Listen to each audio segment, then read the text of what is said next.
परीक्षा में कई बार पूछा गया है अनल का अर्थ क्या है और अनिल का अर्थ क्या है, क्रमशः अर्थ बताएं। आमने सामने लिखे होते हैं, अनल अनिल का क्रमशः अर्थ बताएं। तो एक ऑप्शन में आता है आग वायु, फिर एक ऑप्शन होगा वायु आग। आप पढ़कर जाते हो कि अनल माने आग है और अनिल मीन्स वायु है। अब आ जाइए, अब याद कैसे रहे परीक्षा तक, कहीं पता चला दोनों याद करके गए, दोनों वाइस वर्सा हो गए, इसका उसमें और उसका उसमें कर दिया। तो याद रखने की ट्रिक ले जाइए, आग लगेगी तो नल पर जाएंगे, आग लगेगी तो नल पर जाएंगे, और आग का अर्थ टिक करने के लिए हम ऑप्शन वहाँ जाएंगे जहाँ अनल होगा। ठीक है, अनल, आग लगने पर नल पर जाएंगे और परीक्षा में आग पूछने पर अनल पर जाएंगे। ओके, अब नल याद रहेगा तो आग बुझाने के लिए नल याद आएगा तो अनल याद आएगा। ओके, और दूसरा जो है फिर बचा हुआ वायु का हो गया। इतना ही नहीं, आपको कुछ आग याद रखनी पड़ेंगी, कुछ महत्वपूर्ण आग होती हैं वो आपको याद रखनी है। वीडियो के बीच में ही हम आपसे गुजारिश करते हैं वीडियो को पूरा देखा करें।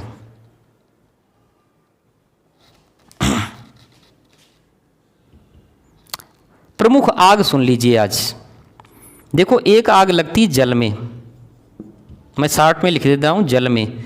जल में लगने वाली आग को कहते हैं, जल में लगने वाली आग को कहते हैं बड़वा नल, क्योंकि बड़वा पर्यायवाची है समुद्र का, बड़वा नल। ध्यान रहे आपको कि चाहे जल में लगने वाली आग पूछें या फिर समुद्र में लगने वाली आग पूछें, आपका उत्तर बड़वा नल ही होना चाहिए। ये नहीं कि सर ने जल में लगने वाली आग का बताया है, समुद्र वाला नहीं बताया। तो आप ध्यान रहे कि बड़वा नल। इसके स्थान पर अगर वो बड़वाग्नि लिख दें तो आप ध्यान रखना, अग्नि और अनल बात तो वही है, तो बड़वाग्नि भी चल जाएगा।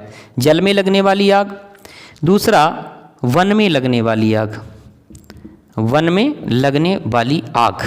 ओके, तो वन में लगने वाली आग, अगर यहाँ दिख नहीं रहा होगा तो मेरी आवाज़ आ रही होगी, आप आवाज़ सुन लीजिए। वन में लगने वाली आग को कहते हैं दावानल।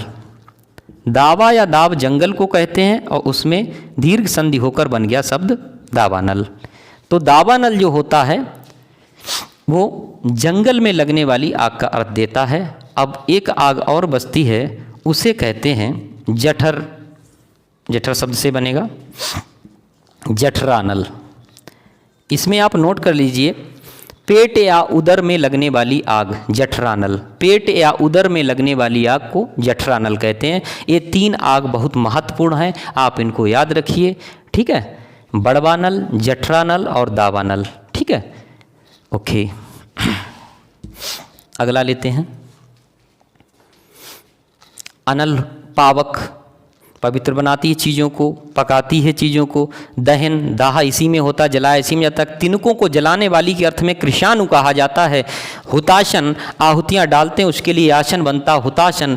वैश्वानर, विश्व भर का वर्ण पोषण होता है। जातवेद, जातवेद, जातवेद। धूमकेतु, जलाया जाए, धूमकेतु जिसके केतु अर्थात चोटी पे धुआं हो। वायुशखा, वायुशखा। कहते हैं कि आग और वायु की बड़ी बन जाती है। जहाँ आग लगी हो थोड़ी हवा दे दो, और लोगों का काम ही है हवा देना थोड़ा आग को।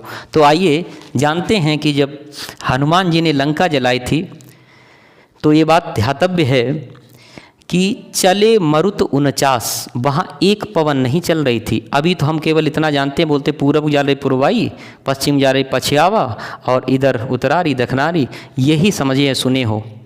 चले मरुत 49, वहाँ 49 प्रकार की पवन चली थी। समझो ऐसे ऐसे चली होगी, कैसे जली होगी लंका। तो ध्यान रखें कि केवल हनुमान जी ने नहीं, उनके पिताजी ने भी लंका जलवाई है। चले मरुत 49, बोलो पवन पुत्र हनुमान की जय हो। ओके, चलो।